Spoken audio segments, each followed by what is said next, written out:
maxkamadda cadaaladda adduunka ee ICJ ayaa ku dhawaaqday jadwalka dhageysiga dacwadda badda Soomaaliya iyo Kenya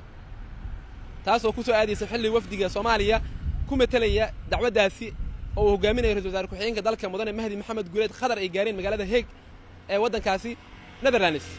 maxkamadda ayaa sheegtay in 15 bishan uu bilaaban doono dhageysiga dacwadda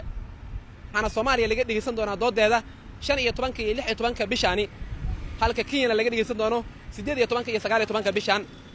wareegga labaad ee dacwadda badda Soomaaliya ee muranka gelinayso Kenya ayaa waxa la dhageysan doonaa 22 iyo 24 bishan iyadoo Soomaaliya 22 bishani ay wareegga labaad laga dhageysan doono doodeeda halka Kenya 24 ugu dambeys laga dhageysan doono haddaba waxaan mikrofoonka la dhex qaadnay shacabka Soomaaliyeed ee ku sugan magaalada Muqdisho oo aragtidooda ka dhiibtay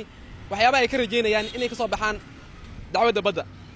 badda Soomaaliya baa leh dalkana Soomaaliya baa dalka in la wada difaaco waxaynu isku hayno aynu isugu soo noqono laakiin in qof waliba isu taago sidaan badeena u difaacan lahayn iyo dalkeena iyo birigeena maanta Kismaayo way sheeganaysaa waxay tiri jubbada hoose anaga lahaan jiray iyo Bu'aale iyo Aalta Jubba iyo kullu anaga lahaan jiray bay leedahay waxaas wax soconaya maaha Soomaalina waxa leeyahay war haddii maalinba xoogaa la goosto dee maalinta macdlaynu ku soo haraynaa dalka aynu difaacano oo kursigaan xunkaayo halka qof ku fariisanayo aan buuqiisa inta daysano horta aynu jihaysano xagga badda wariyaasha iyo qoliyaha saxaafadda waxaan leeyahay waxaad ka hadashaan sida Kenya uga hadlayso oo barnaamijyada gunta dheer u sameynayaan oo beenbeenta u dhoodhoobayaan Twitter iyo meel walba wax ugu soo qorayaan waa in looga hadlaa aqoon-yahanka Soomaaliyeed ee dibadda jooga ee mucaarad iyo muxaafid iyo kursiga ku mashquulsan horta badda aynu difaacno rajada aan ka qabno inaanu Kenya ka guuleysano waxay tahay boqolkiiba boqol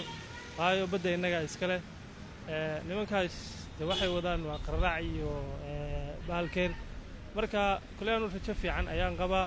nimankaasna deewanaysan wax sax ah aysan ku doodeyn weeye marka kulli waxa uu inoo hadhay waa inta uu dhageysiga badda uu ka hadhay insha Allah guul baan u rajeynayaa teamka ra'iisul wasaare ku-xigeenka iyo xeer ilaaliyaha Israaciil xagga Hague aaday insha Allah waxa uu rajeynayaa inay soo guuleystaan khayr badan baan u filanaa waxaan maanta aan ku faraxsanahay in bari la soo gabagabeyn doono dacwadda badda ee u dhaxaysa Soomaaliya iyo Kenya waxaan rajeynayaa insha Allah inaan ku guuleysan doono anagu insha Allah dawlad iyo culimo iyo codkarba inaynu isgarab taagno dacwadda iyo dadka ku jira inaynu isgarab taagno oo duco ku kaalmayno oo ra'yi ku kaalmayno oo fakar aynu ku soo kordhino insha Allah billahi kareem waan ku guuleysanaynaa dawladda federaalka Soomaaliya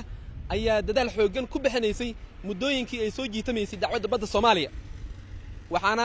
hadda ay wadaa dadaaladii ugu dambeeyay ee lagu xaqiijinayo in dib loo soo celiyo baddaasi waxaana maxkamadda cadaaladda adduunka shacabka Soomaaliyeed ay ka rajeynayaan inay baddaasi u xugmiso Umar Sheekh Ismaaciil warbaahinta qaranka Soomaaliyeed magaalada Muqdisho